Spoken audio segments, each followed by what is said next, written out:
Hey there, LEGO fans! What I have for you today is the famous Ecto-1, or Ectomobile, or, the Ghostbusters car. Unfortunately, I don't have the smaller LEGO Ideas version to compare it with, but you can plainly see that this version is much bigger and much more complex.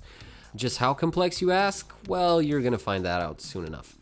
But before that, let's clarify a few things. As you can see, the car isn't really in its prime, as evidenced by the numerous rust stains along its body.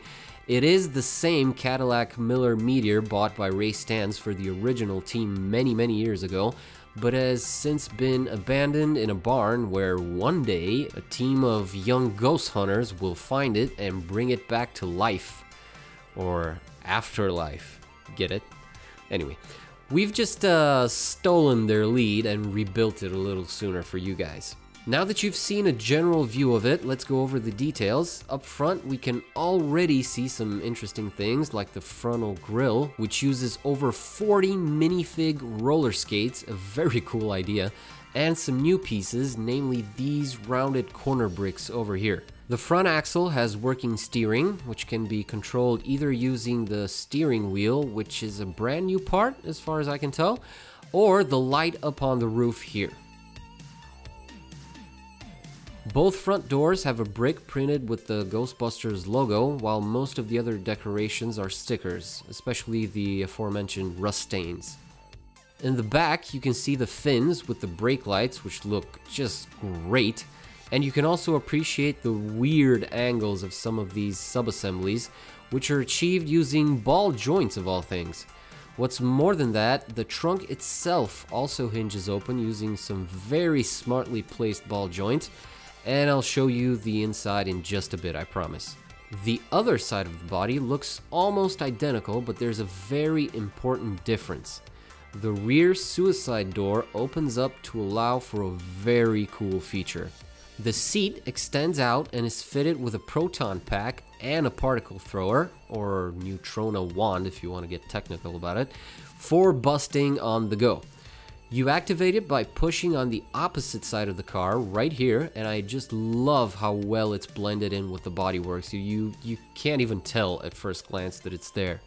The whole thing is ingenious, and it uses a double slope piece to turn the chair around, as well as one of those new suspension pieces first seen in the LEGO Technic Ducati Panigale bike.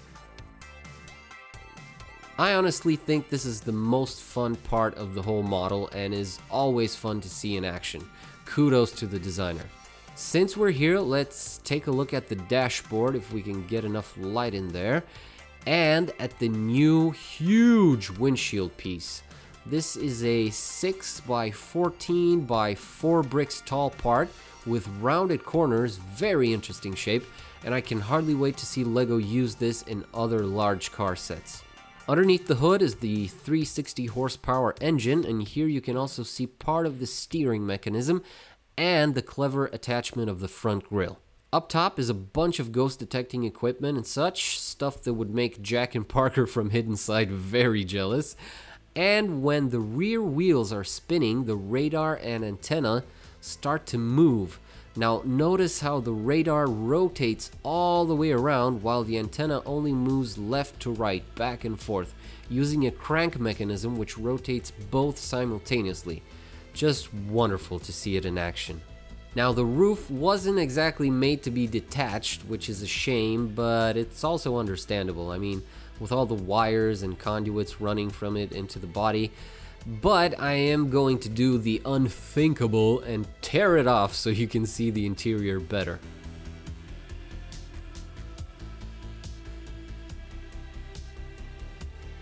Apart from the two front seats, there are 3 more in the back. That black box over there that says RTV, I believe has something to do with the mobile ghost trap that you see back here. This is a brand new piece of ghost busting gear that we'll probably find out more about in the upcoming Afterlife movie, I assume. What I can show you is the wonderful launching system, activated by pulling this little section here. What I like most about it is that the trap comes out running, even when the car isn't moving. By the way, I noticed that I placed this light one stud to the left. Don't shoot. It's fine, okay? It's fine. So, some thoughts and conclusions. I'm sure there are going to be many Ghostbusters fans who are going to feel a little disappointed that they didn't make the original Ecto-1, but to them I say you shouldn't. Because this thing is, I mean, even as far as I can tell, in universe, is so close to the original that basically all you have to do is just switch this ladder to the other side, leave out the rust stickers, and what you're left with is basically the original Ecto-1. Aside from the interior, I guess, but I don't know how many are going to complain about that. So basically it's right there, apart from some very small modifications, maybe around the hood. What you have is basically an original Ecto-1 here. You don't have to modify it a lot. In fact, I think this may have been intentional on the designer's part. Who knows? Now, I haven't seen anything beyond the original 2 movies. I haven't gone deeper into the universe. I don't know about the comics. I don't know about the video game. I heard one of them was awful. I think I might have seen the cartoons, but I don't remember much. And so, for me, even as a fan of just the movies, this thing has brought up enough nostalgia, enough memories for me to consider it a worthy purchase as a casual Ghostbusters fan, as a kind of guy who just likes like pop culture stuff. So if you're a hardcore Ghostbusters fan, you might get even more enjoyment out of this than I would. As a Lego set, it is, I mean, it's got new pieces, it's got rare pieces, it's got crazy techniques using ball joints and all sorts of interesting Lego math that goes into aligning everything. It basically has everything you would expect from an 18+ set.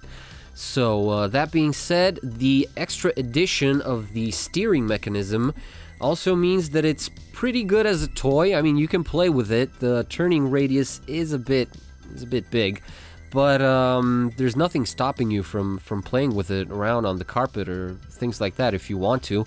The function with the chair is just, it's just great. It's just excellent. So I think it works as both a collector's item and as a toy. But anyway, that's it for me for today. Thank you for stopping by. I hope this video was useful to you in any way. And thanks for watching. See you next time. Happy building.